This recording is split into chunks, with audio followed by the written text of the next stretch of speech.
कौन सा sulphuric acid? Okay, अब इस सल्फ्यूरिक एसिड में हम क्या डिप करने वाले हैं? हम जिंक ग्रेन्यूल को डिप करेंगे 1 by 1।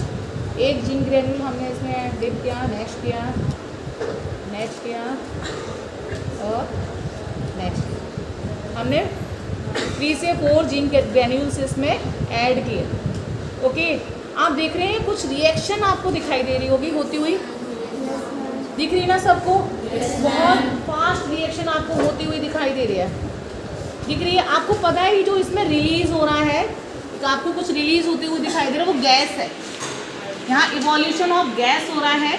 कौन सी गैस यहाँ पर इवॉल्व हो रही है? हाइड्रोजन, है ना? जिंक ने H2SO4 के साथ रिएक्ट किया और क्या फॉर्म किया है? Zinc sulphate. क्या फॉर्म किया? जिंक सल्फेट, है ना? और यहाँ से जो इवोल्यूशन हो रहा है वो किसका हो रहा है? हाइड्रोजन गैस का। अब हम हाइड्रोजन गैस का टेस्ट करें, तो ये हाइड्रोजन गैस ही इवॉल्व हो रही है कि नहीं हो रही है? ओके, ठीक है, लेट्स स्टार्ट करें। ओके बच्चों, अब हम टेस्ट करेंगे कि जो गैस यहाँ से इवॉल्व हो रही है ये हाइड्रोजन गैस ही है या नहीं है। क्या करते हैं इसको टेस्ट करने के लिए?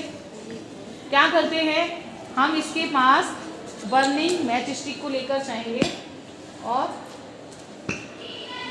साउंड प्रोड्यूस हुई यहाँ से। कैसी साउंड?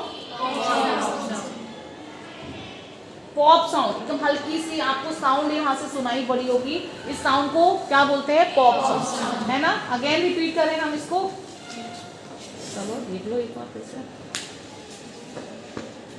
बहुत हल्की से सुनाई पड़ती है। सुनाई पड़ी है? इसको सुनाई पड़ी है, और नहीं सुनाई पड़ी तो यहाँ पास